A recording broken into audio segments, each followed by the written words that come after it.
요사이 이제 경제가 너무 어려워지니까 사람들이 누구를 가장 좋아하느냐, 어떤 사람을 좋아하느냐 하면 경제적으로 도움을 줄 수 있는 사람 제일 반갑고 좋아합니다. 그렇죠? 쉽게 표현한다면 돈을 갖다 주는 사람을 제일 좋아해요. 그래서 한국도 그렇지만 미국도 마찬가지고 대통령을 선출할 때에 그래서 뭐 정치를 잘한다 무슨 다른 무엇을 잘한다 보다는 경제를 살 수 있는 대통령이 필요하다고 그런 대통령을 선출하는 것을 볼 수가 있습니다.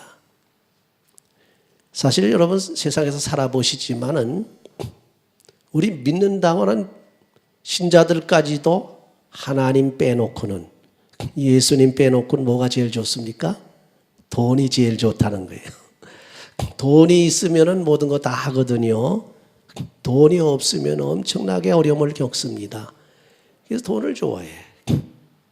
인간은 한마디로 말해서 결론적으로 말해서 어떤 사람을 좋아하느냐, 내게 경제적으로 도움이 되고 돈을 갖다 주는 사람을 제일 좋아한다.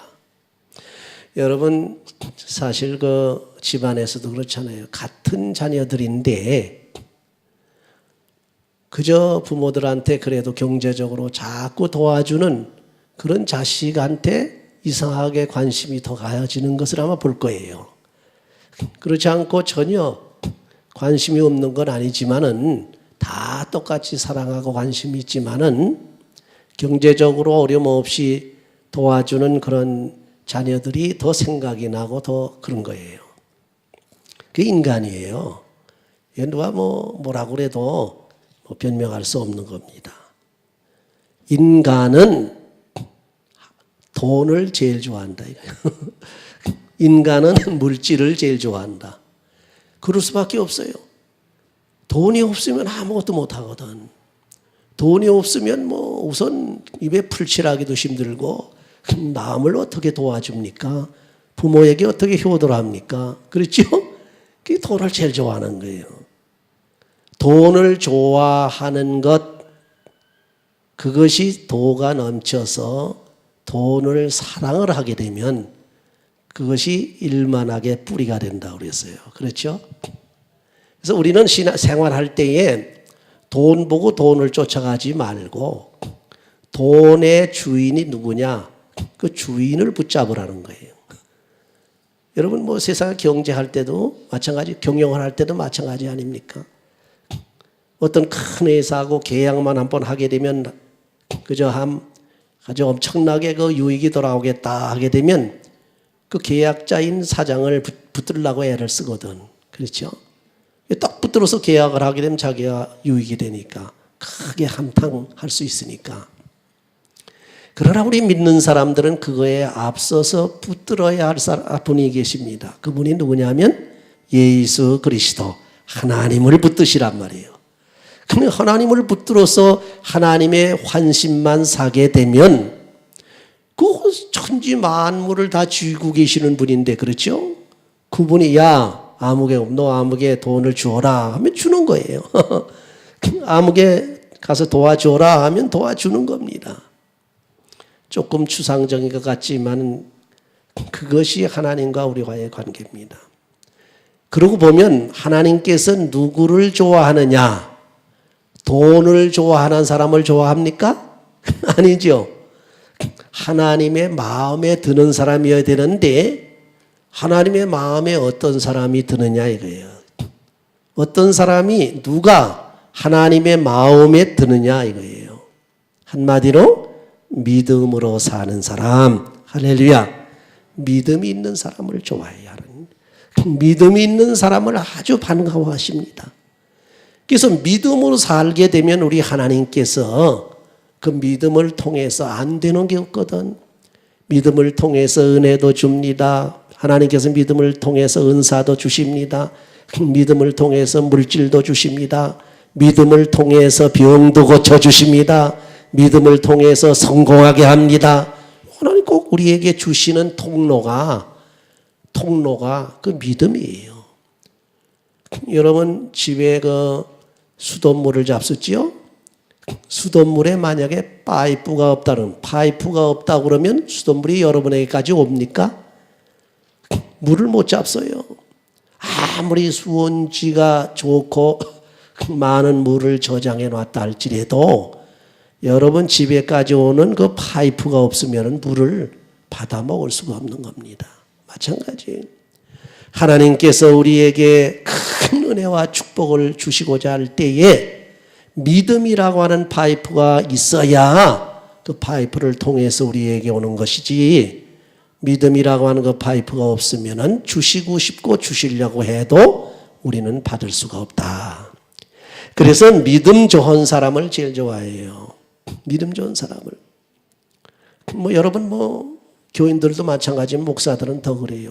교인들을 쭉 바라볼 때 그저 다른 거 없어. 믿음의 생활, 믿음이 좋은 사람을 그렇게 좋아해요. 그렇죠? 믿음으로 살라고 하는 사람에게는 더 사랑이 간단 말이에요. 더 동정이 가지고. 그렇죠? 믿음으로 사는. 그러면 믿음으로 사는 건 어떤 걸 말하느냐? 여러 가지로 나타납니다. 믿음으로 살려 할 때는 기도를 열심히 한다, 찬양을 열심히 한다, 말씀을 열심히 듣는다, 또는 그 성경을 많이 본다, 남에게 구제한다, 교회 헌금을 많이 한다, 나가서 전도한다, 이런 것들이 다 믿음을 측정하는 그런 하나의 요소들이 되는 거예요. 그렇죠? 근데 가장 쉬운 것 중에 하나가 뭐냐? 하나님이 여러분에게 가장 기뻐하고 가장 좋아하는 게 뭐냐? 헌금 많이 바치는 거 그것도 좋아하시겠지만은, 또 남을 도와주는 거 그것도 좋아하시겠지만은, 그럼 기도 많이 하는 거 그것도 좋아하시지요. 찬송하는 거 다 좋아하시지만은 가장 기본적이고 가장 눈앞에, 하나님 눈앞에 가장 쉽게 들게 되는 그러한 믿음의 생활이 뭐냐 하면 하나님 앞에 나오는 거예요. 다른 거 하나 없어. 아무리 많은 걸 잘한다 할지라도 말이죠, 사람을 보질 못하는데. 그렇죠? 그렇지 않습니까? 여러분 자식들 중에 말이죠, 아무리 뭘 잘하고 돈을 갖다 주고 어째고 기도를 해드린다, 뭘 한다, 심지어 집을 사준다 막 그래도 평생 동안 만약에 부모님 앞에 나타나지 않으면 그거 어떻게 되겠어요? 그거 좋아하겠어요? 그런 걸 못해도, 다시 말하면 집을 못 사주고 모든 걸 도와주지 못하고 다른 걸 하지 못해도 부모들 눈앞에서 함께 지나는 것 자체가 그게 아주 좋아하는 거, 그렇죠? 그게 기뻐하는 거예요. 하나님이 그렇게 했어요. 하나님은 하나님 앞에 나오면 그것으로 벌써 한 80% 이상은 벌써 하나님의 그 환심을 사게 되는 겁니다. 그렇죠? 그래서 나가서 신앙생활 하다가 죄를 짓고 별짓을 다 하고도 주여 하고 울며 불며 하나님 앞에 와서 엎드려져 버리면은 하나님 좋아하는 거예요. 제가 누구라고 그러면 또 그냥 서로 막 입으로 또 막 얘기할까 이름은 부르지 않겠습니다만은, 지금부터 한 15년 전에 여기 나인스 있는 거기 우리 교회가 있었는데, 근데 거기 나오던 어느 집사님이 말이죠, 나가가지고 그냥 막 뭘 하다가 그냥 아주 정말 뭐라 그럴까, 다 믿음으로 생각할 수 없는 일들을 하고 돌아다닌 게. 그러다 보니까 거기에서 그런 죄를 짓다 보니까 이게 마음이 괴롭고 고통스러운 거예요. 근데 하루아침 새벽 기도를 쭉 나가가지고 혼자 나가는데 이 문 앞에 시커멓게 그냥 엎드러져 있어. 그냥 가다 말고 바로 하다 깜짝 놀랐다만, 이게 웬 무슨 개가 와서 그냥 웅크리고 있나 그랬더니 그 집사님이 흐느끼면서 울고 있더라고요. 아유, 집사님 왜 그러세요? 그러니까 막 울어요. 들어가십시다. 이제 교회 문을 열고 들어가서 붙들고 그냥 막 같이 기도했어요. 자, 보세요. 우리 하나님은요, 나가서 죄를 졌어도 나를 죽이시옵소서, 나를 하나님 벌하시옵소서 할지언정 그저 하나님 앞에 오시는 걸 제일 좋아한단 말이에요. 여러분, 그 부모들이 자식들이 막 죄를 짓고 돌아다니잖아요. 이 저 죽일 놈 뭐 어째 놈 막 난리를 치도 만약에 오지 않아 봐요. 눈앞에 나타나지 않으면 그거 못 견딥니다. 그러나 아무리 큰 죄를 짓고 돌아다녀도 부모 앞에 와서 울면서 어머님 아버님 제가 잘못했어요. 용서해 주세요 하고 막 울어보세요. 그 결코 부둥켜 안고 끌어안고 울 것 아닙니까? 하나님이 꼭 그러시다는 거예요. 여러분 세상에서 무슨 일이 있어도 상관하지 마세요. 뭐 사람은 실수가 많으니까 나가서 뭐 죄를 졌든 뭘 졌든 그것을 책하시는 하나님이 아닙니다. 항상 제가 말씀드리지만 우리에게 허물을 보시는 하나님이고 우리의 죄를 보시는 하나님이라고 그러면 뭐 여러분뿐만 아니라 저뿐만 아니라 세상 사람 누구도 살아남을 사람 하나도 없습니다. 그렇죠?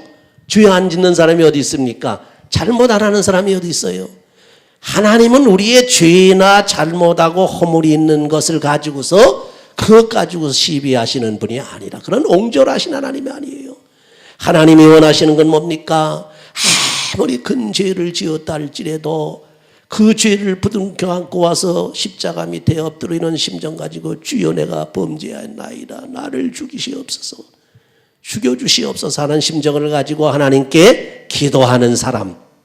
주여 나를 용서하옵소서. 기도하는 그 사람을 하나님 가장 좋아한다 그런 얘기죠.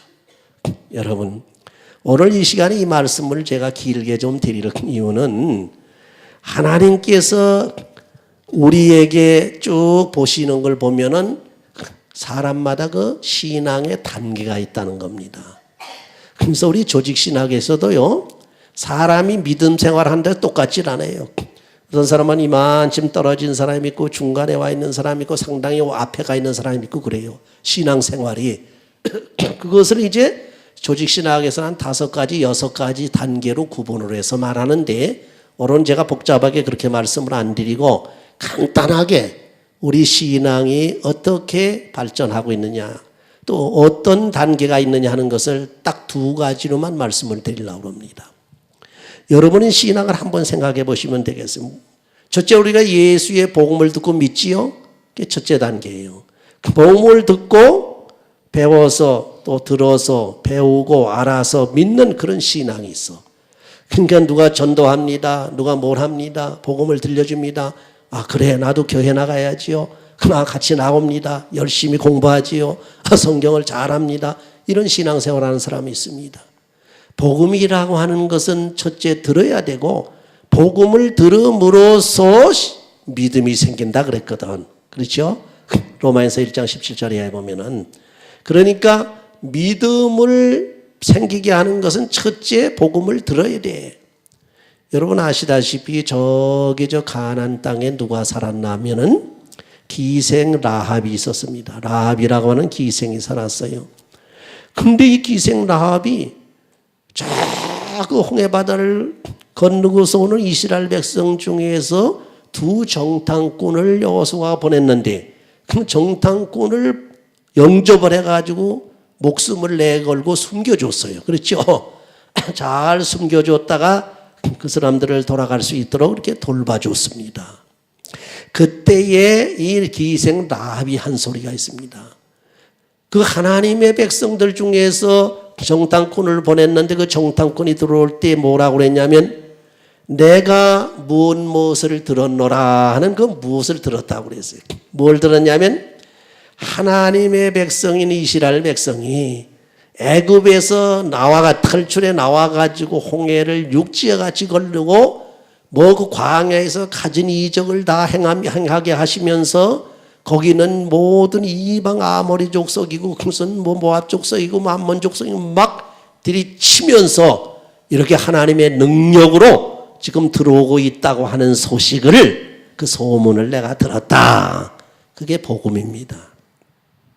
사실 그때 당시에는요 무슨 통신 장비가 뭐 발달된 것도 아니고 무슨 매스컴이라도 텔레비전 있는 것도 아니고 전화가 설치된 것도 아니고 아무것도 아닌데 어떻게 들었느냐.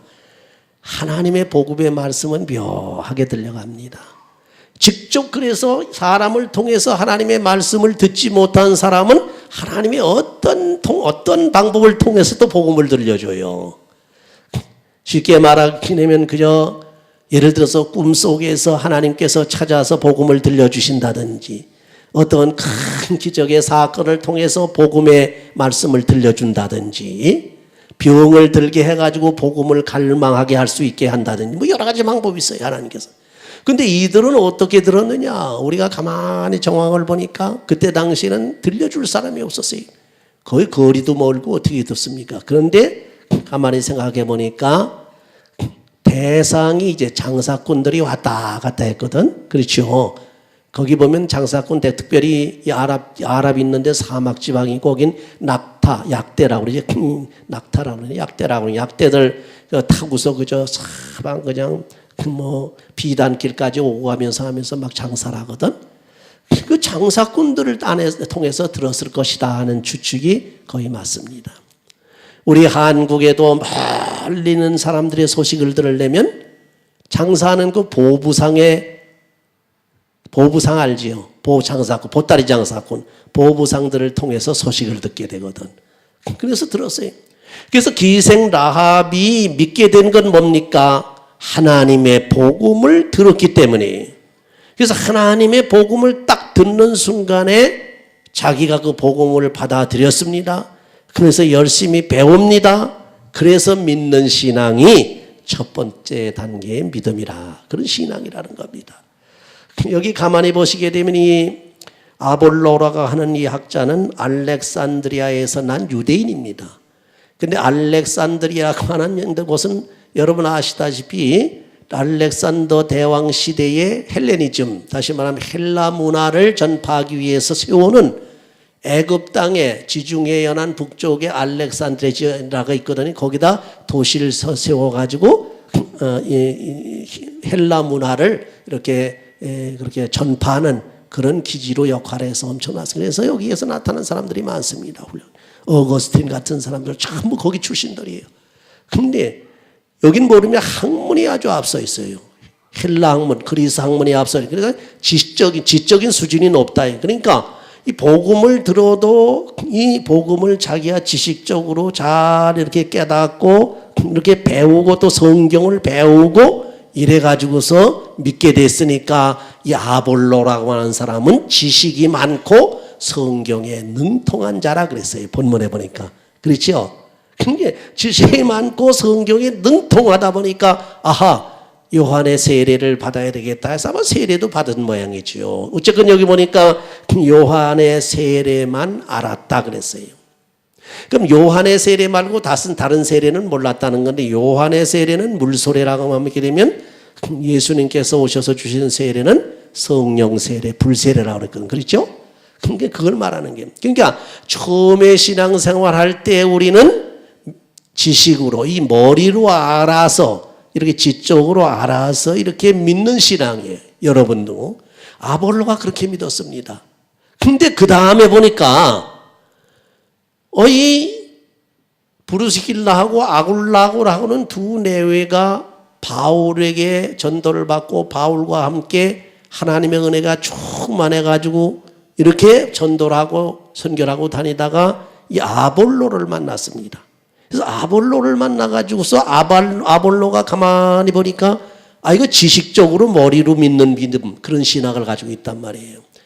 복음을 듣고 또 성경을 공부하고 지식으로 연구하고 배워서 그래서 머리로만 믿는 신앙인 것을 알고 브리스길라와 아볼로 내외가 자기 집으로 아볼로가 아니라 브리스길라와 아굴라 내외가 아볼로를 자기 집으로 초대를 했어요.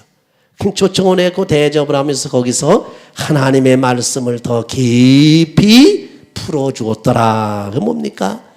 성령의 세례에 대한 것이죠. 성령을 통해서 은혜를 받아야 된다는 사실이죠. 이걸 알게 해준 거예요. 그래서 두 번째 단계의 믿음은 성령을 받아서 성령 체험을 하고 믿는 신앙이에요. 여러분 아마 이 신앙 다 가지고 계실 거예요. 그렇죠? 그럼 무엇을 하면 하나님의 성령을 체험하게 되면 은혜를 받게 되는 거예요. 은혜가 과거에 뭔지 몰랐어요. 은사가 뭔지 모릅니다. 방언이 뭔지, 예언이 뭔지, 뜨거운 게 뭔지, 열심이 뭔지, 병 고치는 게 뭔지, 이런 은사에 대해서 전혀 몰랐습니다.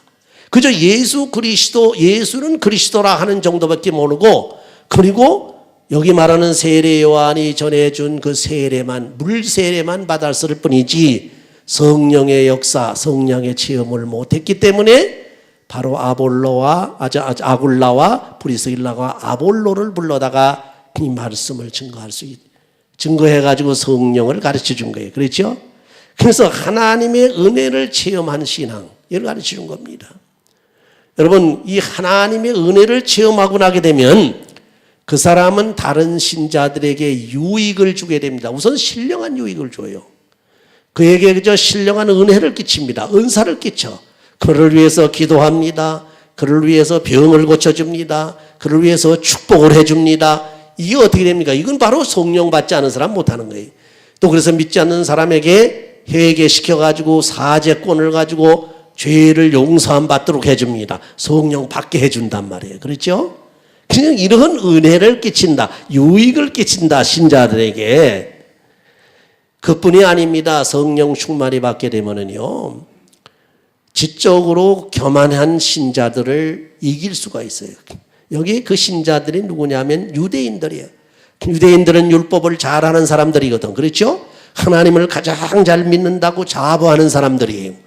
그러면서도 예수를 십자가에 못 박았단 말이에요. 그러니 이 사람들은 예수로 하게 되면 이를 갈 정도로 아주 반대를 하는 그런 사람들을 이기려면 머리로 믿는 신앙 가지고 안 된다 이거죠.